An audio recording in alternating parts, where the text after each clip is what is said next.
Are there a lot of bad things happening in the world? Definitely, but my conspiracy theory of choice is that the world is more good than it is bad, and that most people are fundamentally decent. So here's some happy news that's going on in the world. First off, I think this is old news, but I've just been seeing it in news stories recently that there's a new malaria vaccine. The first one came out in 21, and the second one came out, started getting distributed in 2024, and that is a massive lifesaver, because I think, their vaccines can be a hot topic, but malaria mostly affects children, and I think everyone can get behind a new vaccine that has incredible efficacy and is saving just hundreds of thousands of lives, mostly in Africa, because over 600,000 people die of malaria most years, and the vast majority of those are children under 5, and that's just terrible. So it's just great to see these kinds of breakthroughs.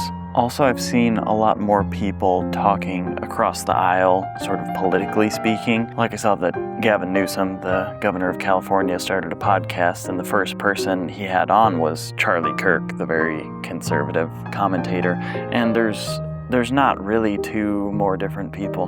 That's not entirely true, but they're very different people. And I thought I really respected that the governor did that, had someone on who was such a harsh critic of him just because he wanted to step across lines and, have some dialogue with the other side. I think that's a really great thing. Or I saw that Bill Maher went to the White House and had dinner with Trump and, had a very honest conversation with him throughout the whole thing and had honest reporting back on what he saw and did. And Bill Maher is at the top of the list of people who hate Trump, and there's plenty of reasons. But again, that's not going to get political.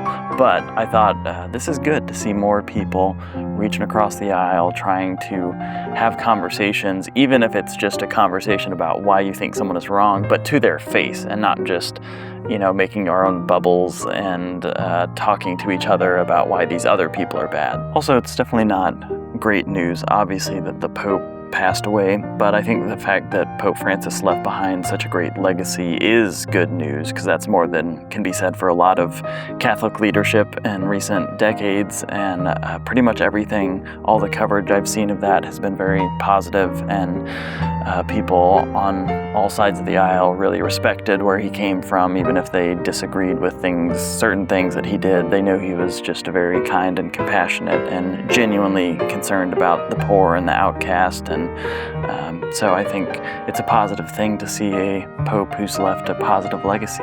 And then I'm just gonna wrap up, keep it simple and short and sweet with something positive in my own life. But my wife turned 30 this past weekend, and we had a huge birthday party that was medieval themed and did it sort of like Mr. Beast game style, where we had a bunch of games, and we did LARPing, and we did some mind games, just like maze books and stuff. We played the game Mafia, except it was Burn the Witch instead. It was just a lot of fun to celebrate her life and be excited for whatever's to come next.